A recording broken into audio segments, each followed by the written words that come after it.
हे बघ भावा, आज आपण अशा एका गाडीबद्दल बोलणार आहोत, ज्याने केवळ भारतीय रस्तेच नाही तर भारतीयाच्या मनावरही राज्य केले. ती म्हणजे आपली सर्वांची लाडकी महिंद्रा स्कॉर्पिओ.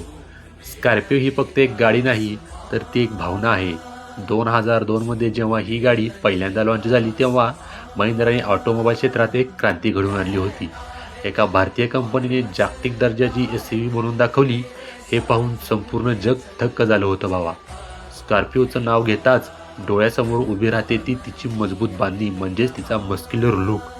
तिचा रोड प्रेझेन्स असा आहे की रस्त्यावरून जाताना समोरचा आपोआप बाजूला होतो. तिचं इंजिन एकदम दमदार आहे. डोंगराळ भाग असो वा शहरातलं ट्रॅफिक, प्रत्येक ठिकाणी आपली ताकद दाखवून देतं. राजकारण असो, बॉलिवूडचं चित्रपट असोत किंवा सामान्य माणसांचं स्वप्न, स्कॉर्पिओ प्रत्येक ठिकाणी फिट्ट बसते. काळ्या रंगाची स्कॉर्पिओ म्हणजे सत्तेचं आणि रुबाबाचं प्रतीक मानलं जातं.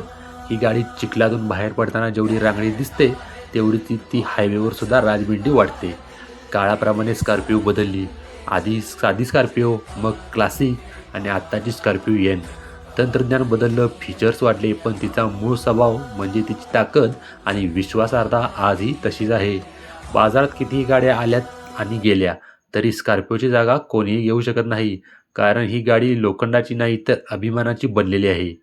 माहिती कशी वाटली ती सांगा आणि आपल्या चॅनलला सबस्क्राईब करायला विसरू नका भावांनो.